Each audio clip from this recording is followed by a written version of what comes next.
Hello dear student, कैसे हैं आप सभी। उम्मीद है आपकी बीपीएससी की तैयारी बहुत अच्छे से चल रही होगी। प्यारे बच्चों, आज का जो हमारा टॉपिक है वो बिहार स्पेशल से है और उसमें हम लोग आज बिहार की मिट्टी करने जा रहे हैं।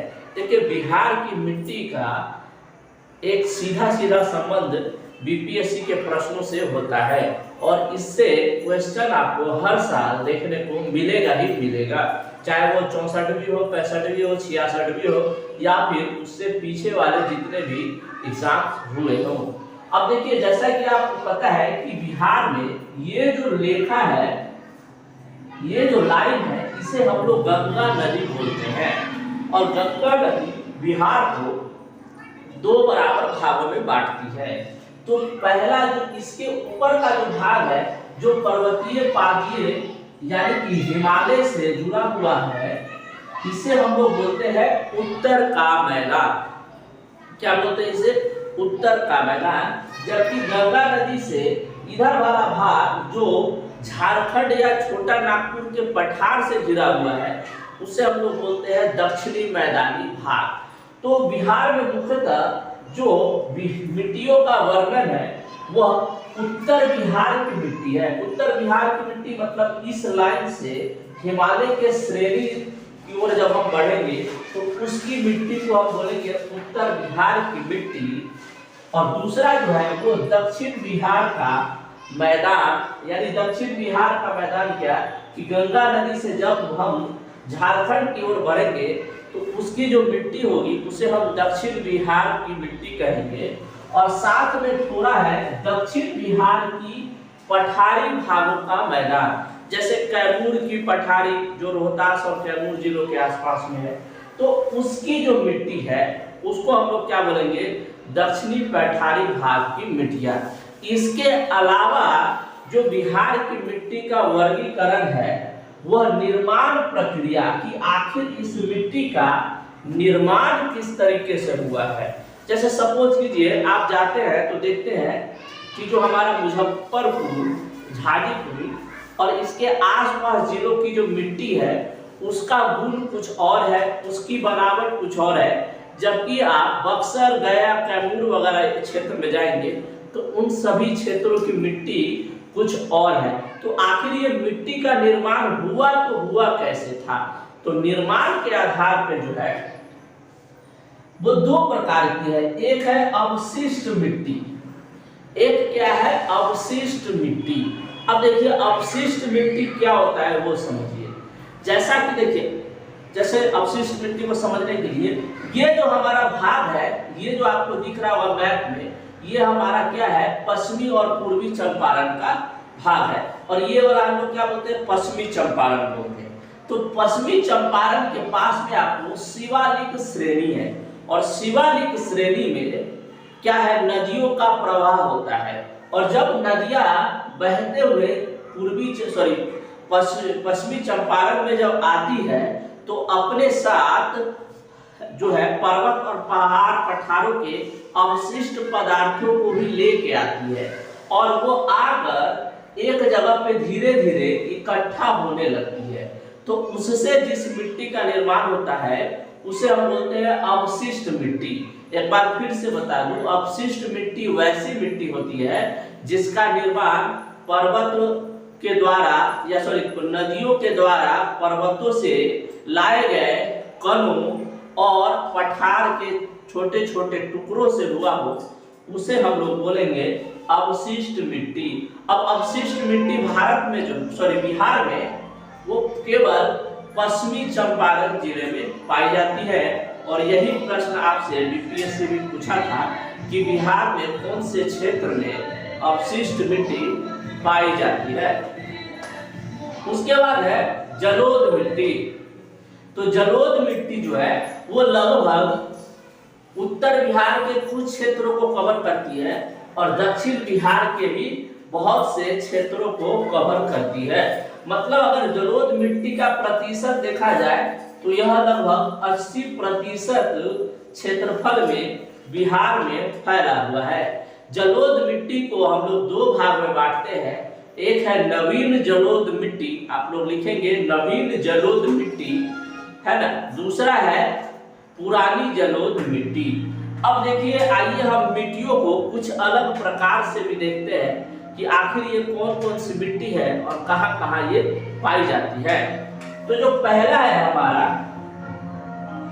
ये तराई क्षेत्र की मिट्टी। अब आप सोचिए तराई क्षेत्र होगा कहाँ? तो तराई क्षेत्र वैसे जगह पे होगा जहाँ पे एक बहुत ऊंचा पर्वत हो और बीच में कोई खाई हो। तो वो है हमारा हिमालय के आसपास का क्षेत्र। यानी ये जो एरिया लगा हुआ है पूर्वी चंपारण से लेके किशनगंज तक का जो एरिया है, यहाँ की मिट्टी को हम लोग बोलते हैं तराई क्षेत्र की मिट्टी। अब इसके बारे में कुछ इंपॉर्टेंट फैक्ट्स है, जैसे कि तराई क्षेत्र की मिट्टी का मुख्य जो स्रोत है उसमें रेत आपको ज्यादा मिलेगा और कंकड़ पत्थर भी ज्यादा मिलेगा। क्यों? क्योंकि यह तो हिमालय के द्वारा जो नदियां निकलती है उनके द्वारा अपशिष्ट पदार्थों को बहाकर लाया गया है। इसका जो क्षेत्र है वो पश्चिमी चंपारण से लेके किशनगंज तक है। मतलब यहाँ से लेके ये बिहार के इस कोने से लेके किशनगंज का जो ये लास्ट जो बंगाल से एरिया लगता है वहां तक में ये फैला हुआ है। तो आप याद रखिएगा, तराई क्षेत्र की मिट्टी ये पश्चिमी चंपारण से लेके किशनगंज तक फैला हुआ है। उसके बाद है नवीन जलोढ़ मिट्टी। देखिए, नवीन जो जलोढ़ मिट्टी है इसका निर्माण नदियों के द्वारा बहाकर लाए गए मिट्टी से होता है। अब देखिए, नवीन जलोढ़ मिट्टी की खासियत क्या होती है, इसमें चूना बहुत अत्यधिक मात्रा में नहीं होता है और क्षार भी, मतलब क्षारीय जो पदार्थ होता है उसकी भी मात्रा इसमें बहुत कम होती है। इसीलिए यह कृषि के लिए सबसे उपयुक्त या उपजाऊ माना जाता है नवीन जलोढ़ मिट्टी। क्यों?